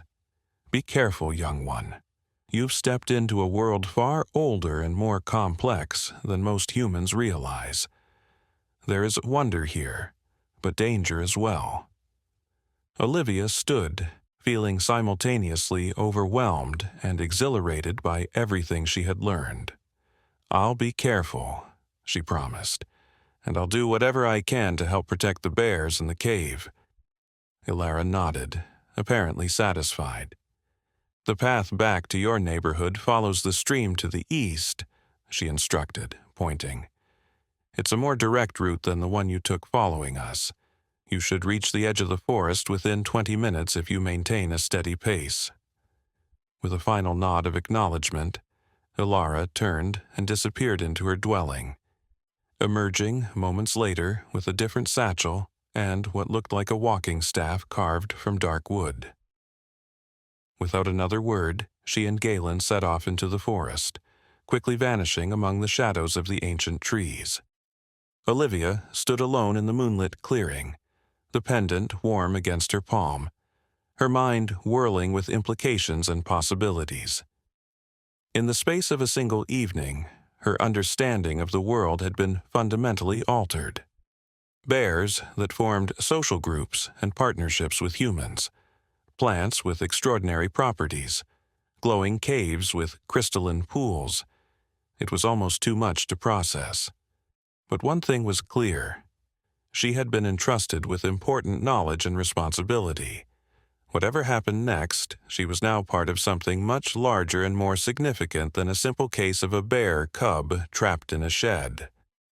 With renewed determination, Olivia set off toward home, following Ilara's directions along the stream. The forest seemed different now, not just a collection of trees and wildlife, but a complex, interconnected system with its own intelligence and purpose. She moved through it with greater confidence, feeling less like an intruder and more like a welcomed guest. By the time she reached the edge of the woods near her neighborhood, the moon had risen higher in the sky, casting sharper shadows across the familiar streets. Olivia checked her phone and was relieved to see that less than 2 hours had passed since she left Mrs. Abernathy's house. With luck, the elderly woman would still be asleep in her recliner, none the wiser about Olivia's adventure. As she approached the Abernathy residence, however, Olivia noticed something unusual. The lights were on in every room, and there appeared to be multiple people moving about inside. Had her absence been discovered already? Had her parents returned early from their dinner? Steeling herself for the inevitable confrontation, Olivia approached the front door, trying to formulate a plausible explanation for her disappearance.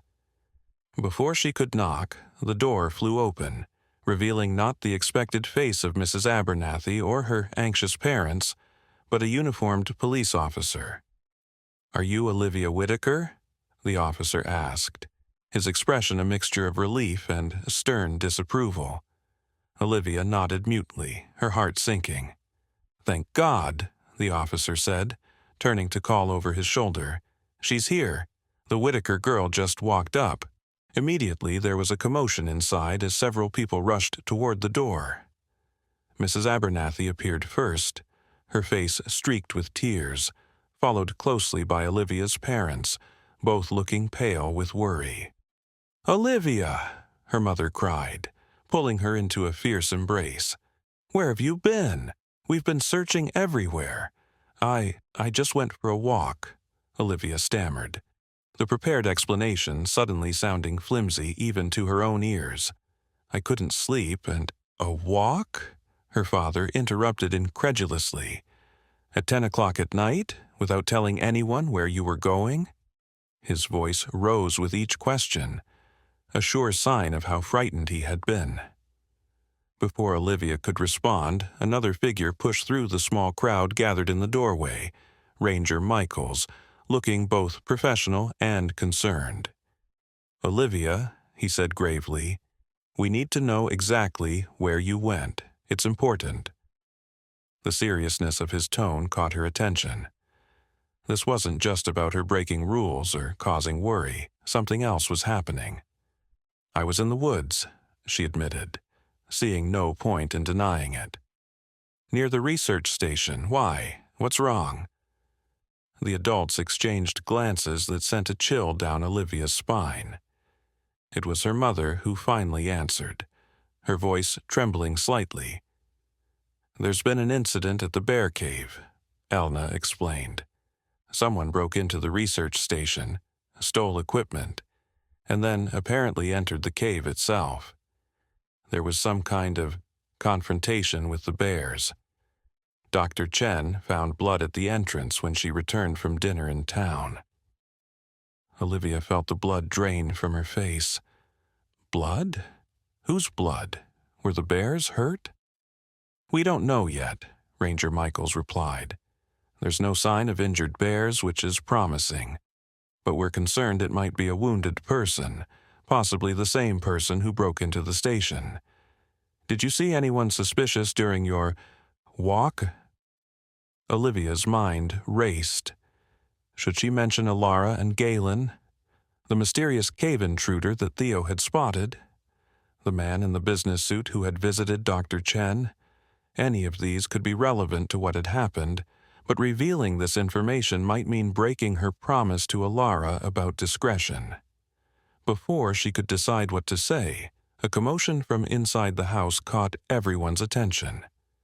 Mrs. Abernathy cried out in alarm, and moments later, Theo burst through the cluster of adults, his pajamas rumpled and his eyes wild with excitement. "Olivia!" he exclaimed, grabbing her hand. "They're coming, all of them. The bears are coming to town." The adults might have dismissed this as a child's hysterical response to the stress of the evening, Except that in that moment, multiple cell phones began to ring simultaneously. Ranger Michaels answered his first, his expression growing increasingly grim as he listened. "Understood," he said tersely. "We're mobilizing now. Keep everyone indoors and away from windows if possible." He ended the call and turned to address the group. "We have multiple reports of bears moving through the residential area. Not just one or two, possibly the entire group from the cave, including cubs. They appear to be searching for something, moving from house to house in a coordinated pattern." "Searching for what?" Olivia's father asked, instinctively pulling his daughter closer. "We don't know," the ranger admitted. "But given the timing and the blood found at the cave entrance, it may be connected to the break-in. Whatever happened there has disrupted their normal behavior pattern significantly." Olivia felt Theo tugging insistently at her sleeve. When she looked down, he was staring at her with an intense expression that seemed far too mature for his 7 years. "They're looking for the man who's been stealing their flowers," he whispered urgently. "The one who wears the mask. I saw him running away from the cave with a big bag just before dark. He was bleeding." This confirmation of her fears sent a wave of cold dread through Olivia. If the mysterious harvester had been injured while stealing more of the crimson stellaria, and if the bears were pursuing him into the residential area, her hand went instinctively to the pendant hidden beneath her shirt. It was vibrating subtly against her skin, growing warmer by the second. Alara had said it connected her to the bears, that it would help them recognize her as a friend. Could it also be drawing them toward her? A sudden commotion outside, barking dogs, shouting neighbors, the wail of approaching sirens, confirmed that whatever was happening was escalating quickly. Through the still open front door, Olivia caught a glimpse of something large and dark moving between houses across the street. Ranger Michaels was already issuing instructions, directing everyone to move to the interior rooms of the house, away from windows and doors. As the adults hurried to comply, herding Theo along with them, Olivia made a split-second decision. If the bears were indeed searching for the wounded intruder, they were putting themselves in terrible danger. Frightened homeowners, responding police, wildlife control, any or all might react with lethal force to protect themselves and the community. And if the bears were harmed or killed because of human actions, the delicate balance Alara had spoken of would be shattered. Clutching the pendant firmly, Olivia slipped back through the front door, while everyone else was focused on securing the house. Once outside, she sprinted across the front lawn and into the shadows between houses, following her instinct and the increasingly warm pull of the crystal around her neck.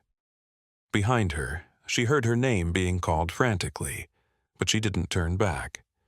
If she was right, she might be the only person who could prevent a tragedy from unfolding, for both the bears and the humans of Pinecrest. The streets were eerily quiet except for the distant sound of sirens and the occasional shout or dog bark. Most residents had already retreated indoors, alerted by emergency notifications or the sight of large wild animals moving through their normally peaceful neighborhood. Guided by the pendant, Olivia made her way toward the community park at the center of the subdivision. As she approached, she slowed her pace, suddenly uncertain of what she would find, or what she would do when she found it. The park was bathed in silvery moonlight, its open spaces and scattered trees creating a patchwork of light and shadow.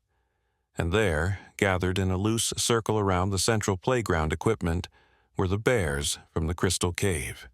At least 6 adults and 3 or 4 cubs, their dark forms unmistakable even in the dim light. They appeared to be investigating something in the center of their circle, something that occasionally moved or made sounds too faint for Olivia to distinguish from her position. With growing horror, she realized what, or rather who, they had cornered. the mask-wearing intruder, the man who had been stealing the precious crimson stellaria from their sacred cave, and from the way he was huddled on the ground, clutching what appeared to be an injured arm, they had him trapped. Olivia's first instinct was to run for help, to find Ranger Michaels or some other authority figure who could manage this volatile situation. But in the time that would take, the cornered man might panic and do something that would provoke the bears, or responding officers might arrive and decide they had no choice but to shoot the animals to protect human life. Taking a deep breath, Olivia stepped forward into the moonlight, her hand firmly gripping Alara's pendant. "Stop!" she called out, her voice stronger and steadier than she expected. "Please, stop!" Every bear in the circle turned toward her simultaneously, a synchronized movement that sent a shiver of primal fear down her spine, despite her determination. For a long, breathless moment, they simply stared at her, their dark eyes reflecting the moonlight. Then, to her amazement, the largest bear, one she recognized as Galen, Alara's companion, made a soft huffing sound and stepped aside, creating an opening in the circle. It was an invitation, or at least permission, to approach. Olivia moved forward cautiously, keeping her movements slow and deliberate. As she entered the circle, she got her first clear look at the cornered man. He was youngish, perhaps in his 30s, dressed in dark clothing with a surgical mask pulled down around his neck. A canvas bag lay beside him, spilling its contents onto the grass, collecting vials, plant samples, and several of the distinctive crimson flowers. Most concerning was the wound on his arm. A deep gash that was still bleeding steadily, staining his sleeve and the grass beneath him. He looked up at Olivia with a mixture of fear and confusion. "Who are you?" he gasped. "How are they listening to you?" Olivia ignored his questions, focusing instead on the immediate crisis. "You need to return what you've taken," she said firmly. "All of it. Now." The man glanced frantically between Olivia and the circle of bears. "You don't understand," he insisted. "These plants have incredible medicinal properties. They could revolutionize pain management, maybe even cure diseases we've struggled with for centuries. I'm not stealing them for profit. I'm studying them for science." "Without permission," Olivia countered. "You're endangering a delicate ecosystem and threatening the bear's home." Before the man could respond, a new figure entered the circle, Alara, her long hair loose around her shoulders, her face taut with concern. She moved immediately to Galen's side, placing a steadying hand on the massive bear's shoulder. "Dr. Vaughn," she said, addressing the wounded man. "This has gone far enough." "You know him?" Olivia asked, surprised. Alara nodded grimly. "Marcus Vaughn, former university colleague of Dr. Chen, brilliant botanist but impatient with the pace of formal research channels." She turned her attention back to the man. "You were repeatedly denied access to the cave through official means, so you decided to take matters into your own hands." Dr. Vaughn struggled to his feet, still clutching his wounded arm. The university committee was short-sighted. They wanted years of preliminary studies before even considering extraction of samples. Meanwhile, people are suffering. People who could be helped by what's in that cave, including my sister. His voice broke on the last words, and Olivia saw something shift in Alara's expression. A softening, a recognition of the pain behind his actions.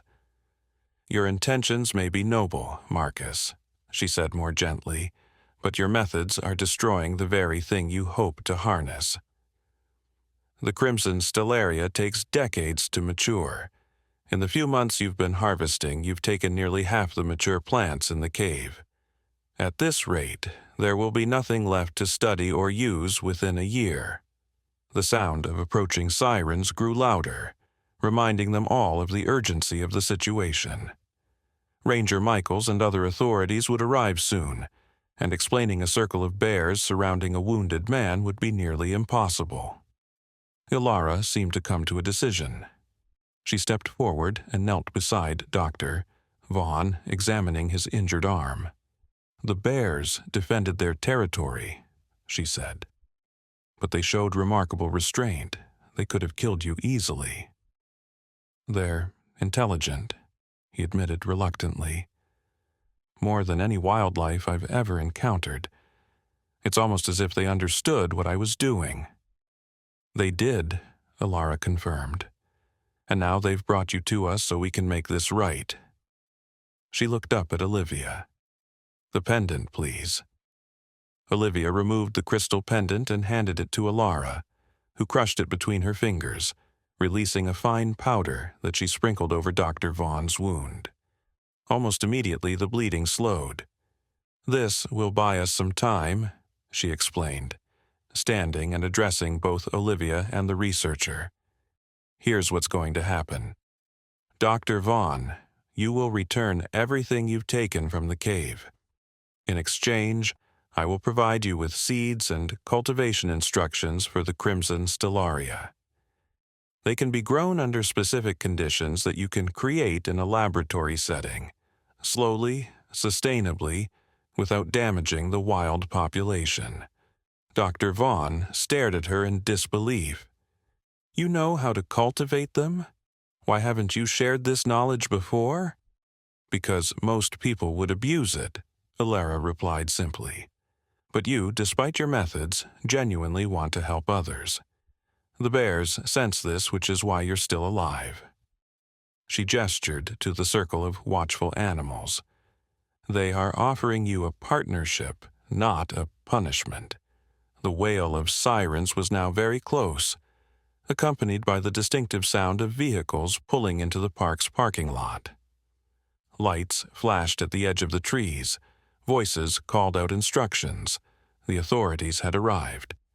"Quickly now," Ilara urged. "Do you accept these terms?" Dr. Vaughn looked around at the bears, at Ilara, at Olivia, and finally at his bag of stolen treasures. With a defeated sigh, he nodded. "Yes, I accept." At that moment, Ranger Michaels broke through the tree line at the edge of the park, followed by several officers and Olivia's frantic parents. They stopped dead at the sight before them, a circle of bears that, instead of attacking, were quietly dispersing into the shadows. A strange woman helping a wounded man to his feet, and Olivia Whitaker standing calmly in the middle of it all. "Olivia!" her mother cried, starting forward only to be held back by the ranger. "Wait," Ranger Michaels said, his eyes fixed on the retreating bears. "Let them go." Over the next hour, an explanation was cobbled together that satisfied the authorities without revealing the full truth of the crystal cave or Ilara's connection to the bears. Dr. Vaughn was treated for his injury, claiming it was from a fall while hiking rather than a bear attack. The bears themselves vanished back into the forest as quietly as they had come, leaving the stunned residents of Pinecrest to wonder at the strange night when wild animals had walked their streets without incident.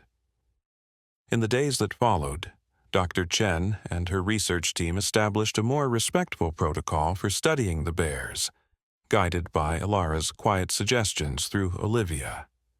Dr. Vaughn, true to his word, returned his stolen samples and began working with Ilara to ethically cultivate the Crimson Stellaria in a controlled environment, focused on developing treatments for chronic pain conditions like the one affecting his sister. As for Olivia, her adventure became a turning point. Her demonstrated affinity for wildlife and quick thinking in a crisis impressed not only her parents, but the professional researchers as well. Dr. Chen offered her a formal position as a junior research assistant during school breaks, and Ranger Michaels started mentoring her in wildlife management techniques. But perhaps the most meaningful change was in Olivia's relationship with the forest itself. She no longer saw it as merely a backdrop for human activities or a resource to be managed. It had become a complex community of which humans were just one part, a community with its own wisdom, balance, and occasional need for a brave advocate. On warm summer evenings, she would sometimes sit at the edge of the woods behind her house. The new pendant Alara had given her warm against her skin. And occasionally, if she sat very still and kept her heart open, she would glimpse a large dark shape moving between the trees, watching over the boundary between two worlds that, thanks to a child's compassion and a trapped bear cub, had found a way to coexist in peace.